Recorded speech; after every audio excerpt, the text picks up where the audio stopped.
guys, maayong gabi kasi magabi na to ng September 13 at 10 p.m. So, gabi na po yan kaya hindi na ako nagsasalita dyan at the same time nanonood ako ng kineme. At tulog na po kasi si Lumi dyan. So, yan po yung ginagawa ko. Nag-aayos ako ng mga para sa ating balloon stand, pang decor sa birthday party ni Lumi. Inuunti-unti ko yan mga besh kasi alam nyo naman wala tayong manpower. Ako lang talaga, me, myself, and I. Kaya kailangan ko unti-untiin siya para pagdating sa venue wala na masyadong gagawin. So ayan, meron tayong ginagamit na balloon stand dyan. Nabilo ko yan sa Temo. At kung gusto nyo malaman kung paano to, just comment down below. Kahit walang balloon stand, pwede ko kayong turuan. At ito naman, September 14, diba? At 1 p.m. tulog na din si Lumibo dito. So yung ginagawa ko naman dito mga beshies ay gumagawa ako ng para sa center table na mga balloon. Yan na yung gagawin nating pang-design sa table ba. And dito, napakaganda nito kasi konti lang na balloons yung kakailanganin mo, like 9 balloons lang yung kakailanganin mo dyan. And napakadali lang nito. Ito ay without balloon stand, as in maliit lang na balloon sa ilalim, nagyan mo lang ng tubig. Yan na yung pinakaano niya, pang stand niya. So kung gusto niyo malaman kung paano to, just comment down below lang ulit kayo kung paano ko ito nagawa. As in maganda siya at hindi ko gusto yung sobrang laking balloons kasi wala na makikita yung mga hindi na makikita yung tao lalo na sa picture taking. So taking, ano daw, Bisaya talaga. Oy. So yan yung ginagamit ko, yung pangtali. So nag-i-start ako sa taas pababa. Yung iba naman is nag-i-start sila sa baba pataas. So diba, parang spaghetti pababa pataas lang. So yan yung kinabisihan ni Robita for how many days. And after na ito ng birthday ni Lumi, actual birthday ni Lumi, kasi September 12 si Lumi. So ayan na. The next day. Good morning everyone. Good morning everyone. Good morning mga titas. Good morning mga beshies. Happy birthday Lumi. Happy birthday Lumi. Happy birthday dear Lumi. Happy birthday my love. Good morning mga beshies. Yes. 1 year old na po. Lumi is officially a toddler. Well, actually po, nung September 12 pa, and today is September 15. This little princess of mine will have her post-birthday party today. Yes po, kasi nung birthday niya mismo ay wala pong handa. Kasi ngayon nga po namin pinlano, hanahandaan siya. It's because natin, yung mga friends natin na invited ay may mga work. So, ganito talaga. It's either post or pre-birthday celebration. And birthday niya today, ako ay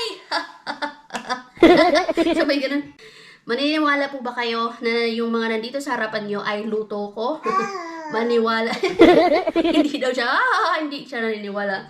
So, yung nandito po sa harapan nyo ay 1, 2, 3, 4, 5. 5 putahe po yung nandito sa harapan nyo. And, mama power. Me, myself, and I lang po talaga. So, itong lahat na to ay hindi ko talaga akalain na magagawa ko. Salamat, Lord, of course. Kasi unang-una, pinag-pray ko din kagabi na sana magawa ko, makapagluto ako. At the same time, kanina umaga din na sana maging maayos ang lahat. Sinama ko na din yung prayer na sana matulog lang si Lumi para ako ay makapagluto. And thank you, Lord, kasi nakapagluto po ako. Doon, nagigising-gising po siya. So, luto here, punta doon para ibigay ang kaduduan. 2 beses po siya nagising. So, nag-start po ako magluto at 4:20. Nag-alarm po ako ng 4. Kaya lang, sobrang antok po talaga ako kasi natulog na po ako gabi. Mga 12. Sobrang busy po talaga namin lately. Kaya hindi po ako nakakapag-vlog. Hindi ako nakakapag-upload.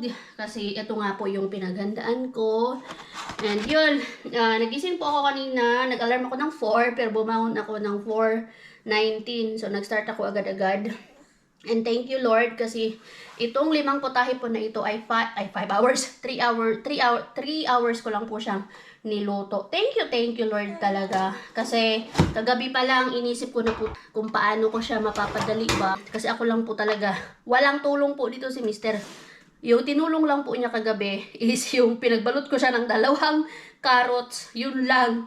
And nakita niya na nagbabalot pa ako ng carrots and then potato. Sabi niya, bakit hindi mo sinabi sa akin na meron pa? Sabi ko, nakalimutan ko. So, yun. Ako po yung nagluto lahat nito and hindi ko akalain na magagawa ko ulit siya. And hindi ako chef. As in, hindi po ako chef. Marunong lang po akong magluto. Marunong din po akong gumaya sa YouTube. Naging chef po ako dito sa mga kaibigan ko. Of course, pwera lang kay Mars Q natin kasi marunong naman siya magluto. So, ayan. I'm so proud of myself po talaga. Ang dami kong naluto. 5 putahe. Thank you, Lord. Look, sa'yo lahat to. Ha? Squat, kainin mo lahat yan. Charing. So, meron po tayong chicken cordon bleu. Hi! Ito yung pinaka-requested ni Mr. po. Kasi 2 beses, nung first na nagtry ako ng chicken cordon bleu, as in, sobrang sarap kahit wala po siyang sauce. So sabi ni Mr. ulitin mo. So inulit ko ng inulit. Tapos sabi niya handa ka dito sa birthday nga ni Lumi. So ayun, mayroon po tayong chicken cordon bleu. Medyo hindi lang po ako expert sa pagbabalot. Medyo hirap ako. Pero yung lasa, ay grabe po. Hindi sa dahil ako yung nagluto, pero sobrang sarap po talaga. Meron tayong sekreto dyan. Kung gusto nyo malaman, comment down below. Kasi share ko sa inyo. Siyempre hindi naman tayo madamot sa mga recipe na niya. And then meron tayong chicken apertada, pansit, beef steak, and then itong spaghetti with meatballs. Sa oven ko to niluto and this is Finnish food. Kasi, syempre meron tayong mga Finnish visitors din po. Oy! Ano, gusto mong kumain yan? Syempre, meron tayong mga Finnish na bisita. So, kailangan din natin silang isipin. So, yung sa mga Finnish ay, of course, salad, yan. And then, yung boilay pakak ko, papakita ko po sa inyo. And I think nakita ko nyo na rin yun during Lumi's baptism. So, kailangan din natin silang isipin. Hindi lang yung puro Filipino food. So, yung chicken cordon bleu ko, as in, ang sarap po talaga. Meron akong tira dito. Ayan, yung tira ko, of course. Ito yung mga disregarded. Pwede i-display ba? So, hiniwa ko na to. And, yung sauce niya po, ayan, gawa na ako ng sauce. Ang sarap po talaga. Walang harong biro po. Salamat, Lord, sa grasya, ug sa kusog, nga nakaya na ko tanan ni, nga nakagawa ko to lahat. Kasi hindi ko talaga akalain na makakayanan ko ulit ito. Kasi sa mga friends ko, ako nga yung chef din. And I think last na nagluto ako for them, nung last yung kay Rosalie, nung birthday ni Ellen. Kasi lagi tayo kay Ellen. Siyempre, Nina. So that was 2022. And alam niyo po ba, noong 2022 na yon, kakatapos lang po ng aking embryo transfer at hindi nila alam na nagkaroon ako ng embryo transfer. So, nung birthday ni Aileen, nagdahan-dahan lang ako habang nagluluto. So, ayan po ang pauti ni Lumi Boo. Itong dress na to, isang beses lang po niya itong sinuot nung pictorial ng 10 months niya. Ngayon niya lang ulit susuotin. Pero hindi po ito yung susuotin niya sa birthday party. Meron po siyang dress na gagamitin. Ayan, samahan niyo po kami sa birthday ni Lumi Boo. Birthday celebration. Simpleng birthday celebration. Nag-ayos-ayos na po ako pero wala pa akong lipstick. Ano ba yun? Uy. Tapos tingnan niyo po yung background namin. Bukod sa parang dinaanan ng bagyo yung bahay namin. Marami kaming dadalhin ngayong araw na to sa venue ng paggaganapan ng birthday party ni Lumi. Ayan po, nakaready na lahat yan. Ayan. Meron ng nilagay si Mr. kasi nagrenta po kami ng trailer para kasi hindi to magkakasya lahat sa sasakyan namin. So nagrenta kami ng trailer. Yan, pera carro in Finnish. Yan yung mga dadali natin. At sana wala akong makalimutan. Yung mga iba na binili namin na hindi na kailangan ilagay dito sa taas. Nandun na sa trailer nakalagay na. So sana magawa natin ito din. At sana nabigyan tayo ng magandang araw today. Yeah. Yes, are we good? Fingers crossed. Bigyan tayo ng magandang araw ni Lord. Maging successful ang lahat. Come on. Fingers crossed. Fingers crossed. Uy. Fingers crossed. Yay! Magiging successful ang lahat. May Toddler na talaga ako ay. Yan, chicken cordon bleu. Uy! Ilalagay ko yung sauce dyan sa gitna. And then yan. O, sino mag-aakala na luto ko po talaga yan. Order na po kayo. Yung chicken apretada natin. Tapos yung pansit, nilagay ko na dito sa food tray ni Mars Quenny. Medyo nahirapan ako dyan maghugas kasi ang hirap tanggalin nung plastic. Tapos medyo mabaho talaga siya, so kailangan ng matinding hugasan. Nilagyan ko ng baking soda para hindi mangamoy. Ang pinahungaw ko ba? Supposed to be 9, alis na kami dito.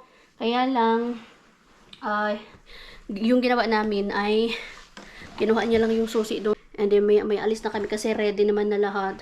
Alam nyo naman po, diba, na hindi ganun kadali yung magluto talaga. Sumasakit yung dito ko. Tapos yung yung kalaban lang talaga is yung tayuan. Tapos syempre yung mainit. Tapos biglang mag-ano ka. Kasi sa akin talaga lahat eh. Yung ano lang talaga, yung pinlano ko lang. Ah! Dumbo! So meron tayong putahing na chicken apretada, cordon bleu, yung spaghetti, meatballs, pansit, beef steak, lechon, pinaluto ko kay Mars Quenny. Yung lumpia, dapat ako na yun din yung magluluto, no? Kaya lang sabi ni Mars Quenny, siya na lang daw, kaya para may gawin daw siya. So, lumpia, and then fried chicken, and then salmon. So, meron tayong 9. Smoked salmon. So, yung lulutuin lang po dun sa menu is yung fried chicken and lumpia Shanghai. Yun lang po yung lulutuin. Sa decor, nag-start na rin ako dito. Yung sa mga balloons, pinam ko na, nandun na sa baba. Yung party naman will start at 1 p.m. So, mahaba talaga yung time namin. Ay, salamat Lord. Di ko talaga akalain magagawa ko mag-isa ang magluto po. With all the planning and sa mga decor na gagawin. And of course, yung luto-luto nga. Tapos may pinapadedit pa ako. Siyempre, inalagaan ko din kasi pag si Mister yung nagpakain sa kanya, wala! Ang dami! Parang niligo niya yung pagkain. Ayaw niya. Gusto niya ako yung magpakain. Tapos paligo. So, mahirap. Pero thank you Lord. Nagawa natin. Salamat Lord. Anak! You wanna say hi to the Beshies? Hi Beshies! This is my OOTD today! Hello! Subo pa din po ako ng kamay. Meron na po akong tooth sa taas, and the other one is coming out. Yay! Sus, ayan ka na naman. Dila-dila ka na naman. Oh, how old are you? Show him your one. How old are you? Come on. Oh, sige, ayaw niya. So yun, naantay na lang namin si Mister. Ay, magkulot-kulot pa pala ako eh. Ay, inahan. Lover, inahan. Kaya na to ni Nak. After nito. Ay, tapos na ang aking stress. Siyempre, hindi ba kadali magplano, birthday party. Anyway, magmukha muna akong tao. Magkulot pala ako. Ay, para naman magmukha tayong tao, no? 1 eternity later. Salamat! Yay! Hi, princess! Wow!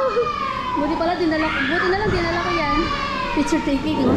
Picture taking, walang kakain. Yay! Okay. Walang kakain. Ang cake ni Rumi. Uy! Makatingin ka dun sa dress ko. Rumi!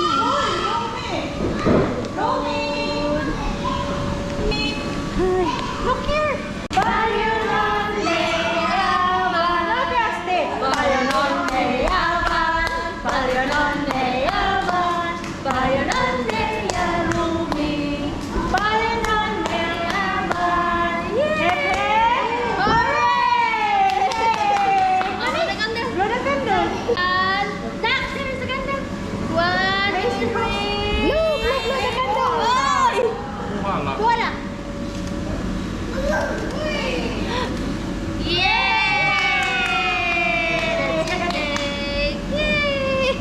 Muna. Ang layo mo! Lapit ka! O, gayin na yung ano niyo dyan. Hello! Nabidyoan ko ba to? Kasi ka muna dyan kasi pinapicturean niyo siya. O, smile Ruby. Kunting smile. Wala yung Bruno! Ay, nakita. Tusukin mo muna kasi yung klase ng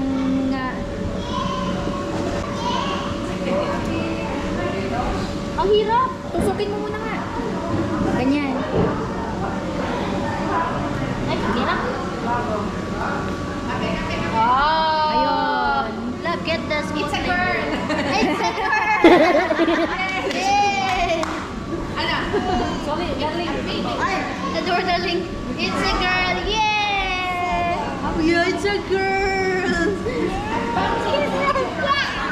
It's our girl. It's a girl.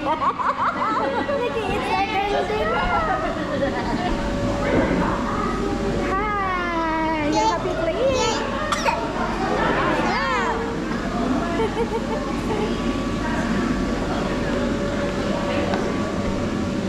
Family. Hello. No, it's rupees. I can afford. How much?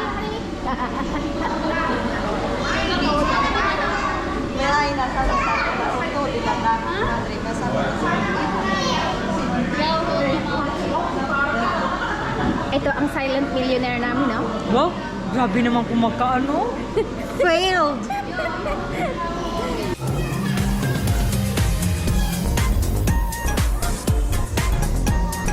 Wala nang tao. Lagyan mo. Wow, si Madam mo, may pabigay. Si Mayora. Ito, Mayora na Mayora.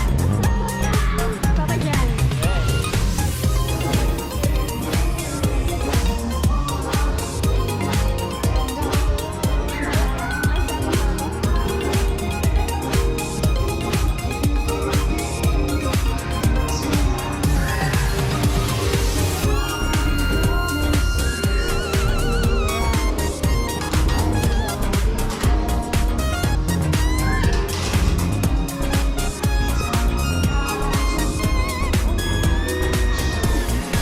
Si Bea ang nagmark na.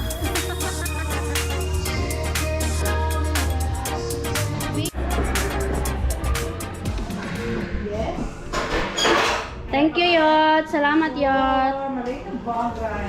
Mukhang ayaw pa man nila mag-ano. Magabot ang puwet. Pwede na sana mag-start eh. Oh, sige na, Hindi ako nagka-cash. Laki na kaya 100. Hindi ako nag... Pwede na yan. Dito ako mag-out CD. Mama's outfit. Ako yung may birthday talaga. Oh, diba? Outfit of the day. Ang chan.